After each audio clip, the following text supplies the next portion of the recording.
The events and aftermath from Charlottesville came up among Wake County school leaders today. They're trying to fund programs to address racial issues in schools. CBS North Carolina's Michael Hyland breaking down those numbers and the concerns for us tonight. Michael?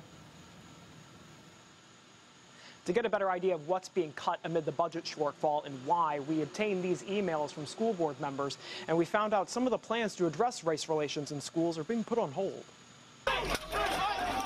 The events in Charlottesville will be on the minds of a lot of kids when they come back to school. Silence is seen as complicit. Wake County made headlines several times last year because of racial incidents at schools. Part of the plans to address that included funding an expansion of the Equity Affairs Office and beginning a 3-year plan to hire hundreds more counselors and social workers. Equity is much larger than one person. But to close the budget gap, the board decided not to hire those counselors and social workers. It would have cost $10 million that the district doesn't have. It wasn't the easiest for us to say we're going to remove that as one of our expansions, but it was an expansion, and we were all committed to reconciling a budget that didn't create new cuts. Through an open records request, CBS North Carolina obtained board members' emails from the last couple of weeks as they debated what to cut.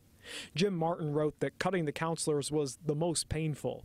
He suggested trying to get $5 million from county commissioners as a special request. Crafton Artis leads the Community Equity Leadership Team. He's been meeting with administrators amid the racist incidents that happened at the county schools. I would hate for people to start a conversation about either or. We want both. Having worked in schools myself, I know how important counselors are. It's going to take counselors, it's going to take teachers to really dig in and have some uncomfortable conversations. Conversations that are critical in these challenging times.